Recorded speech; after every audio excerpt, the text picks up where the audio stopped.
अस्सलामुअलैकुम। शुरू अल्लाह के बबरकत नाम से जो बड़ा मेहरबान नहायत रहम करने वाला है। मैं हूं नूरुल इस्लाम हाशमी और आज आपके लिए लाया हूं बायोलॉजी का एक चैप्टर सेल साइकिल का एक टॉपिक माइटोसिस। सेल साइकिल का चैप्टर हमारे पास क्लास 9 में भी मौजूद है और सेकेंड ईयर में भी मौजूद है। क्लास 9 में चैप्टर नंबर 5 है और सेकेंड ईयर में चैप्टर नंबर 21 है। आज हम माइटोसिस को दोनों क्लासेस के हिसाब से देखेंगे, 9th क्लास के हिसाब से भी और सेकेंड ईयर के हिसाब से भी। आपने इसको बहुत अच्छे से प्रिपेयर करना है और एज इट इज़ आपने लिखना है। अगर आप इसी तरह इसको प्रिपेयर करके लिखेंगे तो आप पूरे मार्क्स बोर्ड में हासिल कर सकते हैं। ये बोर्ड के पैटर्न पॉइंट ऑफ व्यू से लिखा गया है। सेल साइकिल का इंट्रोडक्शन मैं अपलोड कर चुका हूँ ऑलरेडी, मैं पढ़ा चुका हूँ और माइटोसिस मियोसिस की भी डेफिनेशंस हो चुकी हैं। उसका इंटरफेस, माइटोटिक फेज हम लोगों ने पढ़ लिए हुए हैं। तो आज हमारा मेन कंसर्न है माइटोसिस। आइए इसे देखते हैं। माइटोसिस क्या होती है? माइटोसिस वो प्रोसेस होता है जिसमें वन सेल डिवाइड हो जाता है दो सेल्स में, टू सेल्स में। और ये जो वन सेल होता है ये पेरेंट सेल होता है और जो न्यू सेल्स बनते हैं वो डॉटर सेल्स होते हैं। तो पेरेंट सेल डिवाइड होते हैं टू डॉटर सेल्स में, one cell divide into two daughter cells. और ये only and only occur in somatic cells. Somatic means the word soma means body. Soma का लिटरल मीनिंग होता है बॉडी, तो ये बॉडी सेल्स में होता है। ये हमारे पास जर्म लाइन सेल में नहीं होती माइटोसिस। जर्म लाइन सेल्स वो होते हैं स्पर्म और एग सेल्स। स्पर्म और एग सेल्स को कहते हैं जर्म लाइन सेल्स और सोमैटिक सोमा कहते हैं बॉडी सेल्स को। ठीक है जी। तो ये माइटोसिस का जो प्रोसेस है वो सिर्फ अक्कर होता है हमारे पास सोमैटिक सेल्स में। और ये हमारे पास इसके अलावा प्रेजेंट होती है diploid as well as in haploid cells में। डिप्लॉयड 2n वाले में भी मौजूद होती है और ये हमारे पास हैप्लॉयड वाले में भी अक्कर हो सकती है माइटोसिस का जो प्रोसेस है। एंड इस प्रोसेस में remain same number of chromosomes. जितने number of chromosomes parent cell में होते हैं, वन सेल में होते हैं, जब ये डिवाइड हो जाता है टू सेल्स बन जाते हैं तो number of chromosomes at the end same रहते हैं। जबकि हमने मियोसिस में बताया था उसमें रिड्यूस हो जाते हैं। तो यहाँ देखिए अगर डिप्लॉयड में हो रही है और पेरेंट सेल के पास 2n है तो जो दो न्यू डॉटर सेल्स बनेंगे उनके पास भी 2n रहेगा एज इट इज़। वन में भी आप देख सकते हैं अगर पेरेंट के पास 1n है तो डॉटर के जो 2 सेल्स बने हैं उनमें भी 1n ही रहेगा। यहाँ पर बिल्कुल क्लियर मैंने लिख दिया है कि पेरेंट सेल के पास अगर हम बात करें तो ह्यूमन के पास 46 क्रोमोसोम्स होते हैं जो कि हमारे सोमैटिक सेल्स हैं। ठीक है जी। तो अगर वो 46 पेरेंट सेल में हैं, जब दोनों न्यू जो है हमारे पास डॉटर सेल्स बनेंगे उन दोनों के पास भी 46 एंड 46 ही क्रोमोसोम्स मौजूद होंगे। माइटोसिस के फर्दर डिवीजन हुई है हमारे पास कैरियोकाइनेसिस में और साइटोकाइनेसिस में। आइए हम देखते हैं कि कैरियोकाइनेसिस क्या है और साइटोकाइनेसिस क्या है। Cairo is drive from a Greek word. ये ग्रीक वर्ड है, कैरियोन से निकाला गया है, जिसका लफ्जी मतलब जो लिटरल मीनिंग है वो न्यूक्लियस होता है और काइनेसिस का लिटरल मीनिंग होता है डिवीजन। ठीक है जी। और जो साइटोकाइनेसिस है एज इट इज़ मैंने यहाँ पर डॉट्स लगा दिए हैं तो इसका मतलब है इज ड्राइव्ड फ्रॉम ग्रीक। वही बातें लिखी हुई हैं। ठीक है जी। यही वाली बातें यहाँ पर मेंशन कर देनी है, आप लोगों ने लिखनी है।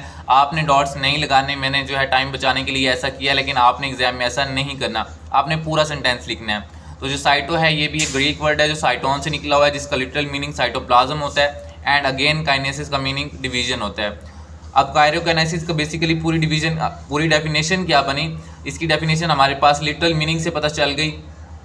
जैसे कि मैं आप लोगों को पहले भी बताता होता हूँ कि बायोलॉजी मोस्टली जो है टर्मिनोलॉजीज़ का नाम है। आपने जस्ट टर्मिनोलॉजीज़ याद कर लेनी है, आपने लिटरल मीनिंग याद कर लेने हैं लफ्ज़ों के, आप खुद डेफिनेशन लिख लिया करेंगे। तो अभी आपको कैरियोकाइनेसिस का जो है लिटरल मीनिंग पता चल गया, न्यूक्लियस डिवीजन। तो आप इसको डिफाइन कर सकते हैं कि it is a division of nucleus.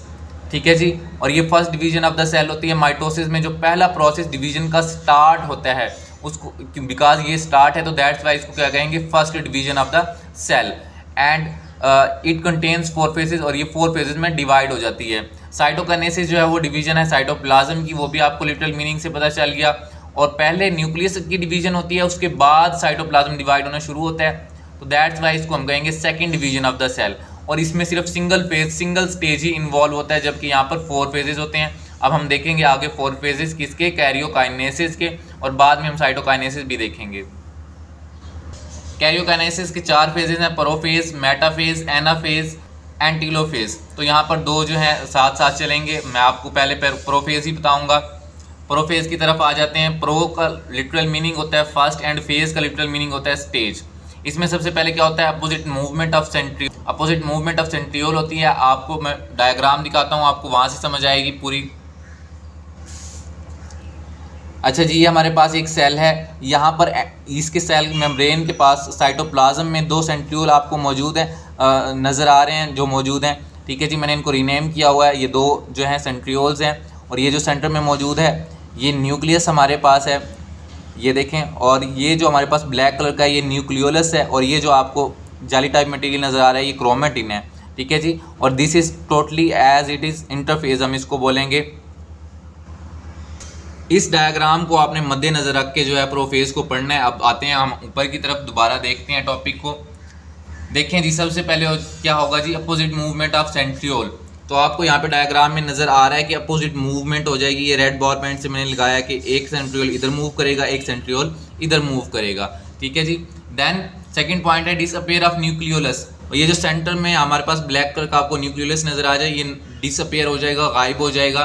And then third point is chromatin is change into chromosomes. और क्रोमोसोम्स की लेंथ कितनी होती है, 0.25 से लेके 50 माइक्रोमीटर तक। ठीक है जी, ये चेंज हो जाता है किसमें, क्रोमेटिन चेंज हो जाएगा। क्रोमेटिन क्या होता है, ये मटेरियल, ये जो आपको जाली टाइप नज़र आ रहा है, ये चेंज हो जाएगा क्रोमोसोम्स में। क्यों चेंज हो जाएगा, ड्यू टू द फोल्डिंग, कुछ चीज़ें इसकी फोल्ड हो जाएंगी, एंड कंडेंसेशन, और कुछ जो है कंडेंस हो जाएंगी। और फिर क्या हो जाएगा, इसकी वजह से अपेयर ऑफ माइटोटिक अपरेटस। जब यहाँ पर folding and condensation of chromatin होगी तो उसकी वजह से माइटोटिक अपरेटस बनेगा। ठीक है जी, अब ये माइटोटिक अपरेटस क्या है यहाँ पे देख लेते हैं। ठीक है जी, अब ये देखें हमारे पास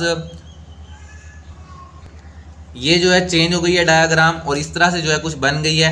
आपको यहाँ पे ये जो नज़र आ रहे हैं, ये जो आपको स्टार लाइक नज़र आ रहे हैं, स्टार की तरह ये एंड पे जो नज़र आ रहा है ये पोर्शन, ठीक है, इसको कहते हैं एस्टर स्पिंडल फाइबर। ठीक है जी। और दूसरा जो है हमारे पास न्यूक्लियस डिसअपेयर हो गया, गायब हो गया, न्यूक्लियोलस भी हमारे पास डिसअपेयर हो गया और चेंज हो गए हैं। 2 हमारे पास आपको ये नज़र आ रहे हैं, ये लाइनें ये आपको नज़र आ रही हैं इस तरह से कुछ बनी हुई। तो ये एक हमारे पास है स्पिंडल, इसको पहली वाली को बोलते हैं पोलर स्पिंडल फाइबर, और जिसके ऊपर क्रोमोसोम अटैच है, ब्लैक कलर का क्रोमोसोम अटैच है, उसको बोलते हैं काइनेटोकोर स्पिंडल फाइबर। ठीक है जी। तो 3 स्पिंडल फाइबर्स यहाँ पर मौजूद हैं, एक जो स्टार लाइक है एंड पे मौजूद है। ठीक है जी, जहाँ पर सेंट्रियोल्स आए हैं, यहाँ पर सेंट्रियोल आए थे और यहाँ पे बना एस्टर स्पिंडल फाइबर, और जिसके साथ क्रोमोसोम अटैच हुआ है, क्रोमेटिन चेंज होकर क्रोमोसोम अटैच हुआ है, उसको कहते हैं काइनेटोकोर स्पिंडल फाइबर। और जिसके साथ कुछ भी अटैच नहीं है, वो सिंपल जाके जो है सेल मेम्ब्रेन के साथ मिल रहा है। ठीक है जी, या आप कह लें कि एस्टर के साथ एंड पे जाके मिल रहा है, that is called polar spindle fibre. Polar कहते हैं पोल्स, किनारे को, जो किनारों से जाके मिल रहा है, किनारों को आपस में जोड़ रहा है। यहाँ पर माइटोटिक अपरेटस की डेफिनेशन मौजूद है, सेट ऑफ माइक्रोटिब्यूल्स। ये ऐसी टिब्यूल्स हैं, माइक्रो छोटी छोटी टिब्यूल्स हैं, जो कि स्पिंडल फाइबर्स भी आप लिख सकते हैं माइक्रोटिब्यूल की जगह। ऐसे ऐसे स्पिंडल फाइबर्स हैं विच कम आउट फ्रॉम सेंट्रियोल, जो कि किससे बनते हैं, किसकी मदद से बनते हैं, सेंट्रियोल की मदद से बनते हैं। मजीद माइटोटिक अपरेटस को देखेंगे। ये चीज़ें अगर आप 9 में स्किप करना चाहते हैं तो स्किप कर सकते हैं, लेकिन अगर आप लिखेंगे तो इससे बहुत अच्छा इंप्रेशन पड़ेगा। माइटोटिक अपरेटस कंसिस्ट होता है जी, बना हुआ होता है एस्टर स्पिंडल से, पोलर स्पिंडल फाइबर से और काइनेटोकोर स्पिंडल फाइबर से।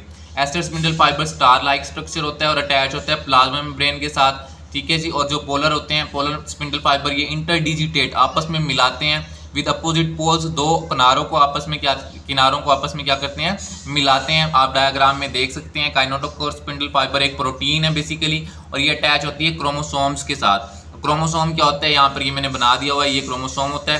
क्रोमोसोम ये वाला पोर्शन भी आप 9th में स्किप कर सकते हैं, लेकिन आप सेकेंड ईयर में जब लिखेंगे तो आपने ये स्किप बिल्कुल नहीं करना। जो आर्म्स ऑफ द क्रोमोसोम्स हैं, जो 2 बाजू आपको ये वाले नजर आ रहे हैं क्रोमोसोम के, दीज आर कॉल्ड क्रोमेटिड्स। ठीक है जी। और जहाँ पे ये क्रोमेटिड्स अटैच होते हैं जिस पॉइंट पे, that is called centromere, point where attach both chromatids, जहाँ पर क्रोमेटिड क्या होते हैं, अटैच होते हैं। और यहाँ पे ये आपको स्टार लाइक नजर आ रही है काइनेटोकोर, जो कि पॉइंट है जहाँ पे स्पिंडल फाइबर आकर क्या होते हैं, अटैच होते हैं। और इनका रोल क्या होता है, रोल ऑफ माइटोटिक अपरेटस, ये अटैचमेंट में हेल्प करते हैं। ठीक है जी। उसके बाद अरेंजमेंट में हेल्प करते हैं क्रोमोसोम्स को, एंड सेपरेशन ऑफ क्रोमोसोम्स में हेल्प करते हैं। ये 3 मेन रोल हैं माइटोटिक अपरेटस के। यहाँ तक आप लोगों को प्रोफेज आई होप सो के क्लियर हो गया होगा। ठीक है, अब बढ़ते हैं नेक्स्ट सेकेंड फेज की तरफ, दैट इज मेटाफेज। ये कैरियोकाइनेसिस का सेकेंड फेज है, मेटाफेज। मेटा का मीनिंग होता है जी मिडल, एंड फेज का मतलब होता है स्टेज। इसमें सबसे पहले क्या होता है, in metaphase chromosomes are arranged in equator और सेंटर। वो जो क्रोमोसोम्स बन चुके होते हैं वो क्या हो जाते हैं, सेंटर में अरेंज हो जाते हैं, इक्वेटर पे आके या सेंटर पे आके। यहाँ पे आपको डायग्राम नजर आ जाएगी, ये जो पोर्शन आपको नज़र आ रहा है ये इक्वेटर है, ये सेंटर ऑफ जो है फाइबर्स है, जहाँ पे आके क्रोमोसोम क्या हो गए हैं, बिल्कुल अरेंज हो गए हैं, तरतीब में आ गए हैं। All chromosomes at centre position form a plate, और ये जब यहाँ पे इकट्ठे हो जाते हैं तो एक प्लेट बना देते हैं। That plate is known as mitotic plate. ठीक है जी, यहाँ मैंने इसको रीनेम भी किया है और यहाँ पे आप देख सकते हैं ब्लू मार्कर से मैंने इसको हाईलाइट भी किया इस प्लेट को। तो जब ये अरेंज हो जाते हैं तरतीब से, इसको बोलते हैं माइटोटिक प्लेट। ये था मेटाफेज, जिसमें तमाम क्रोमोसोम्स खुद को अरेंज कर लेते हैं इक्वेटर पे, सेंटर पे, और एक मेटाफेज एक प्लेट बना देते हैं सेंट्रल पोजीशन पे। That is called mitotic plate. बढ़ते हैं नेक्स्ट स्टेज की तरफ। Third one is anaphase. ये भी बहुत इंपॉर्टेंट है, ये सबसे ज़्यादा इंपॉर्टेंट है हमारे पास इसमें जो है प्रोसेस में, माइटोसिस के प्रोसेस में। और माइटोसिस का भी कौन सा, कैरियोकाइनेसिस हम लोग पढ़ रहे हैं, न्यूक्लियस की डिवीजन हो रही है अभी तक। ठीक है जी। The word ana means basically literal meaning, फिर वही बात आ गई कि जो आपने टर्मिनोलॉजीज याद करनी है। और एना एक टर्मिनोलॉजी है जिसका लिटरल मीनिंग है सेपरेशन एंड फेज, स्टेज को बोलते हैं। तो ये आपको इसके लफ्ज़ लिटरल मीनिंग से ही पता चल गया कि ये सेपरेशन का फेज़ है basically. It is a very critical phase, ये सेपरेशन का फेज़ होता है। दैट्स वाई ये बहुत ख़तरनाक होता है, क्रिटिकल हो सकता है। ठीक है जी। यहाँ पे कोई भी तब्दीली, अगर उधर कोई भी चीज़ हो जाती है तो जो है आपको नुकसान हो सकता है। जो न्यू डॉटर सेल्स बनेंगे, ठीक है जी, उसमें ख़राबी पैदा हो सकती है। That's why it's very critical. New sales जो फॉर्म होने हैं वो तबाह भी हो सकते हैं, इवन कम्प्लीटली डिस्ट्रॉय भी हो सकते हैं, और जो है डिसऑर्डर्स के साथ भी जो है न्यू बन सकते हैं। तो that is very critical and very important phase. इस फेज़ में बेसिकली होता क्या है, in ana phase separation of chromosomes into the chromatid. Chromosomes क्या होते हैं, सेपरेट होना शुरू हो जाते हैं, अलग-अलग होना शुरू हो जाते हैं। किसमें, क्रोमाटिड्स में। मैंने बताया कि क्रोमोसोम क्या होता है, क्रोमेटिड क्या होता है। क्रोमोसोम्स जो है हमारे पास आप देख सकते हैं, ये क्रोमोसोम है, पूरे का पूरा एक क्रोमोसोम है। और ये जो आर्म्स हैं ये क्रोमेटिड्स हैं। तो ये अलग-अलग हो जाएंगे, दोनों आर्म्स जो हैं इसके क्या हो जाएंगे, अलग-अलग होना शुरू हो जाएंगे इस फेज़ में। ठीक है जी। In ana phase separation of chromosomes into the chromatid. Chromatid में क्या हो जाएगी, सेपरेशन हो जाएगी, अलैदगी हो जाएगी, due to the contraction of kinetochore. किस वजह से कॉन्ट्रैक्ट हो जाएगी, क्या, काइनेटोकोर। काइनेटोकोर हम देख चुके हैं। काइनेटोकोर वो जो प्रोटीन होती है एंड पे ये नज़र आ रही है आपको, ये देखें। ठीक है जी, जिसको मैं सर्कल कर रहा हूँ, ये जो स्टार लाइक आपको नज़र आ रही है, दिस इज कॉल्ड काइनेटोकोर। ये क्या करती है, कॉन्ट्रैक्ट करती है अपने आप को। ठीक है, जिसकी वजह से क्या हो जाता है, क्रोमोसोम जो सेंटर में मेटाफेज प्लेट के दरमियान में बन चुका होता है, ऐसे सेंटर में बन चुका होता है, वो आधा इधर चला जाता है, वो आधा इधर चला जाता है। ये देखें, ये क्रोमोसोम है, यहाँ पे बनाया हुआ है मैंने। ठीक है जी। ये क्या होगा, यहाँ पे पुलिंग होगी, पुशिंग होगी। ये क्रोमोसोम है और ये इसका सेंटर में यहाँ पे क्या मौजूद है, काइनेटोकोर मौजूद है। ये इसको क्या करेगी, अपनी तरफ कॉन्ट्रैक्ट करेगी। कॉन्ट्रैक्ट करने की वजह से क्या होगा, और दूसरी साथ में एक और हमारे पास एक और फाइबर है जो अटैच होती है, दैट इज पोलर। उसने क्या करना है, इलोंगेट करना स्टार्ट कर देना, इलोंगेशन करना स्टार्ट कर देनी है। काइनेटोकोर एक को अपनी तरफ खींचेगी ऐसे, और जो है पोलर दूसरे को अपनी तरफ ऐसे खींचेगी। तो इसकी वजह से क्या हो जाएगी, सेपरेशन। लेट्स सपोज हम ह्यूमन को ही लेके चलेंगे, जिसमें 46 क्रोमोसोम्स होते हैं। यहाँ पे 46 क्रोमोसोम्स में हमारे पास काइनेटोकोर, स्पिंडल, फाइबर क्या होगी, कॉन्ट्रैक्ट होगी। और यहाँ पर जो नेक्स्ट डिवीजन होने वाली है वहाँ पे पोलर, स्पिंडल, फाइबर जो है इलोंगेट होगी, जिसकी वजह से एक्सर्ट फोर्स होगी, दोनों की एक ताकत लगेगी, जिसकी वजह से क्या हो जाएगी, सेपरेशन हो जाएगी, अलैदगी हो जाएगी, इस तरह से। ठीक है जी। एक हिस्सा, हाफ हिस्सा जो है क्रोमोसोम का इस तरफ आना शुरू हो जाएगा, हाफ हिस्सा इसकी तरफ आ जाएगा, हाफ इसकी तरफ आ जाएगा, हाफ इसकी तरफ आ जाएगा, और ये मेटाफेज प्लेट जो है वो ब्रेक हो जाएगी। ये 3 स्टेप हो गए हैं। यहाँ तक जो है ऑलमोस्ट डिवीज़न जो है कंप्लीट होने के करीब पहुँच गई है। हमारे पास माइटोसिस का प्रोसेस कंप्लीट होने के करीब आ गया है। एंड होप सो आपको यहाँ तक समझ आ गया होगा, सब क्लियर हो गया होगा। अगर आपको कुछ समझ नहीं आता तो आप मुझसे दोबारा कमेंट बॉक्स में पूछ सकते हैं। अब देखेंगे फोर्थ लास्ट स्टेज जो है हमारे पास माइटोसिस का, दैट इज टीलोफेज। ठीक है जी। And the word telo means reverse, the word telo means reverse. तो ये जो है टीलोफेज जो है रिवर्स ऑफ प्रोफेज। प्रोफेज का जो है रिवर्स होता है। प्रोफेज बेसिकली क्या होता है, प्रोफेज आप प्रोफेज देख सकते हैं। प्रोफेज में क्या होता है, अपोजिट मूवमेंट ऑफ सेंट्रियोल। ठीक है जी। Disappear of nucleus, disappear of nucleolus. ठीक है, ये सब किस में हो रहा था, प्रोफेज में। तो ये बिल्कुल इसके अपोजिट हो जाएगा। यहाँ पे क्या होगा, again a pair of nucleolus, nucleolus क्या हो जाएगा, वापस आ जाएगा।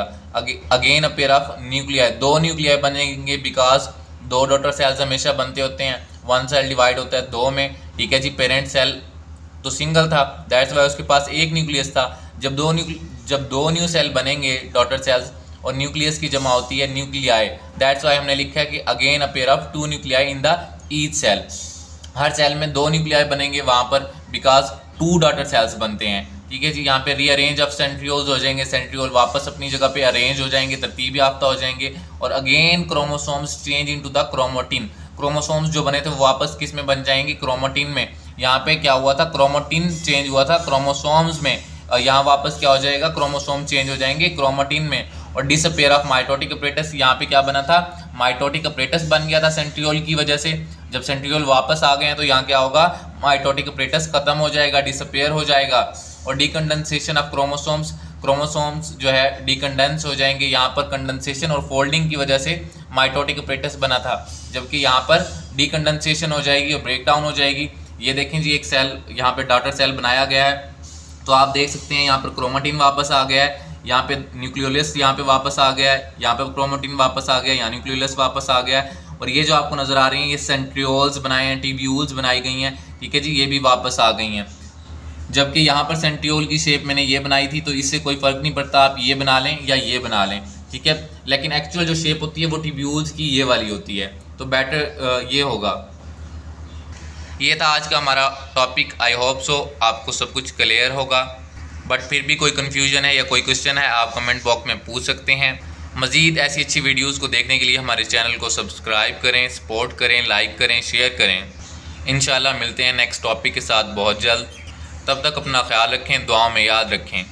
अल्लाह हाफिज़, फ़ी अमानिल्लाह। जाते जाते एक शेर कहना चाहूँगा, तवज्जो दे अपनी तालीम पर, न पढ़ इश्क के अज़ाबों में। तवज्जो दे अपनी तालीम पर, न पढ़ इश्क के अज़ाबों में। वो अक्सर बर्बाद होते हैं जो रखते हैं फूल किताबों में।